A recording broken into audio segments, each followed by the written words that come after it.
मंच पर विराजमान उत्तर प्रदेश के लोकप्रिय मुख्यमंत्री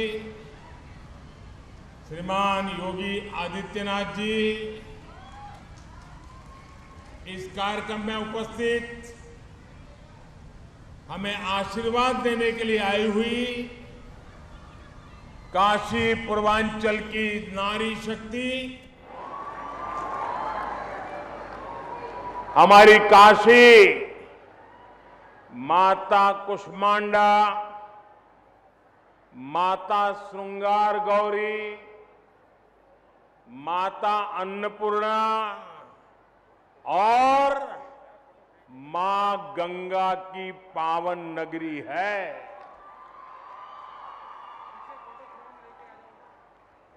यहां के कण कण में मातृशक्ति की महिमा जुड़ी हुई है।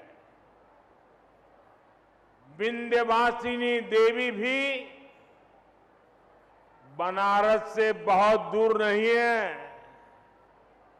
काशी नगरी देवी अहल्याबाई होलकर के पुण्य कार्यों और प्रबंध कौशल की भी साक्षी रही है।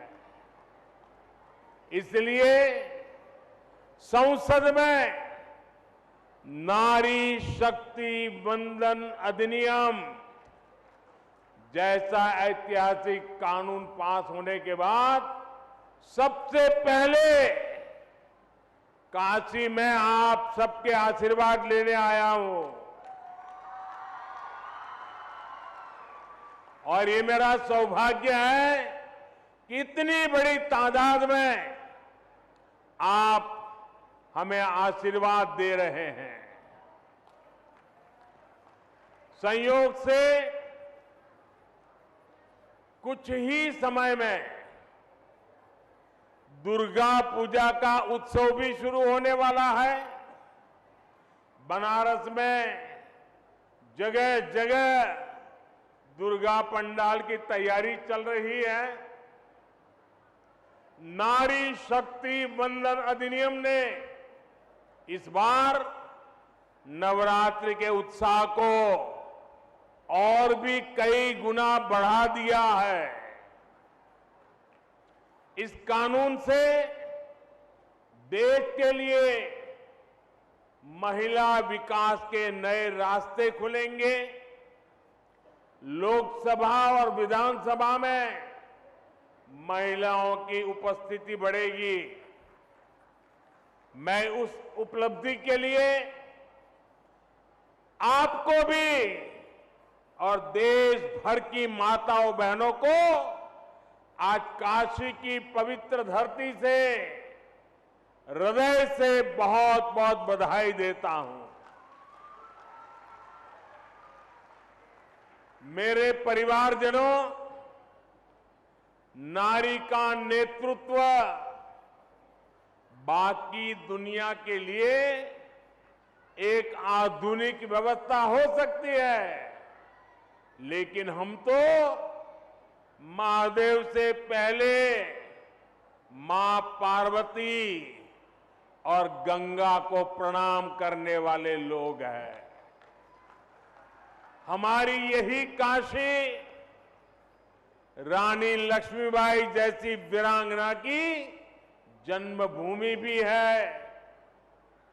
आजादी की लड़ाई में लक्ष्मीबाई जैसी वीरांगनाओं से लेकर आधुनिक भारत में मिशन चंद्रयान को लीड करने वाली महिला वैज्ञानिकों तक नारी नेतृत्व का सामर्थ्य क्या होता है, ये हमने हर कालखंड में साबित किया है।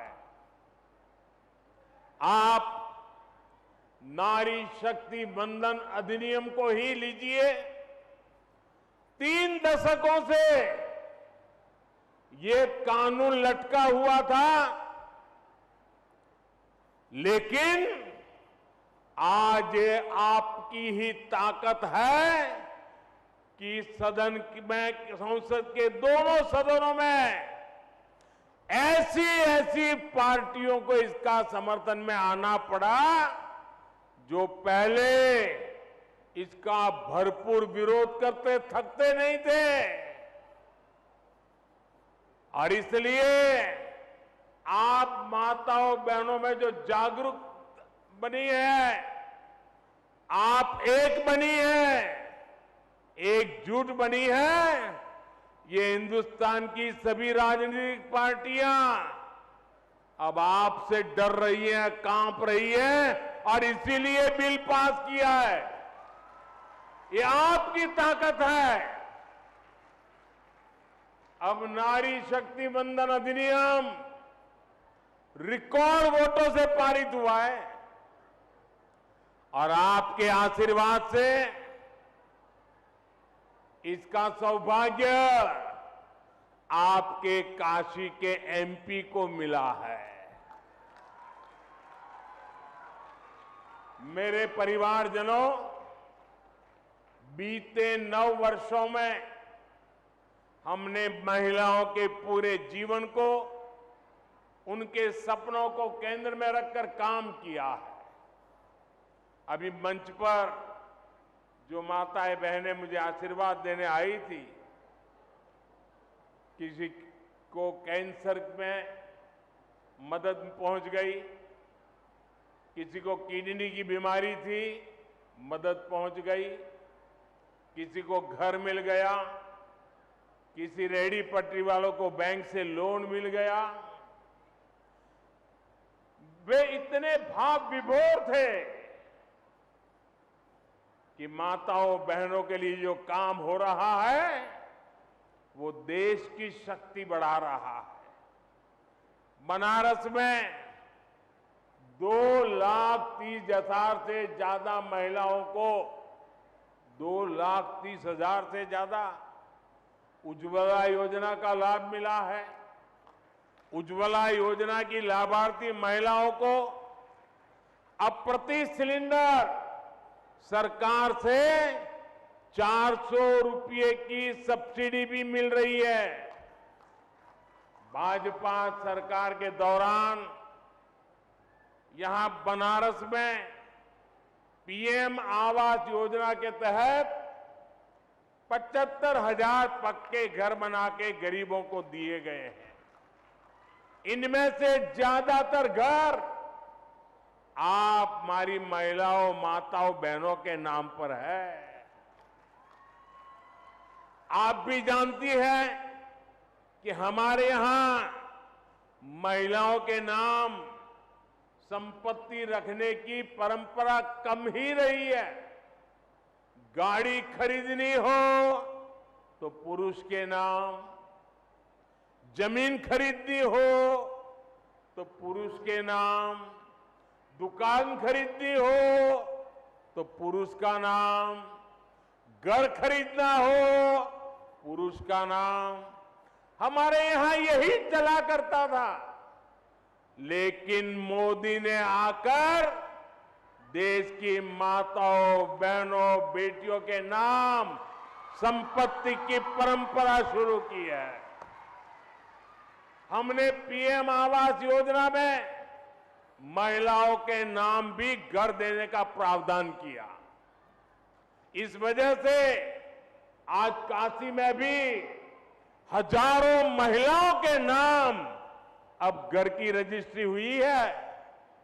इससे परिवार में, समाज में उनकी अहमियत भी बढ़ी है। मेरे परिवारजनों, आज खेल के मैदान से लेकर राफेल उड़ाने तक हर जगह हमारी बेटियां कमाल कर रही है। जब महिलाओं को समान अवसर मिलते हैं तो विकास को कितनी गति मिलती है, हमारा बनारस इसका साक्षी है। हमने मुद्रा योजना शुरू की। बनारस में हजारों महिलाओं को मुद्रा योजना से लाभ मिला। यहां हैंडीक्राफ्ट का काम हो, सिल्क की कारीगरी हो या आचार बनाने जैसे गृह उद्योग हो, महिलाएं बड़ी संख्या में इनसे जुड़ी है। मुद्रा योजना के सहयोग से इन उद्योगों को नई ताकत मिली है। कितने ही छोटे बड़े उद्योगों जो बंद होने की कगार पर थे, आज उनके प्रोडक्ट देश दुनिया के बाजार में पहुंच रहे हैं।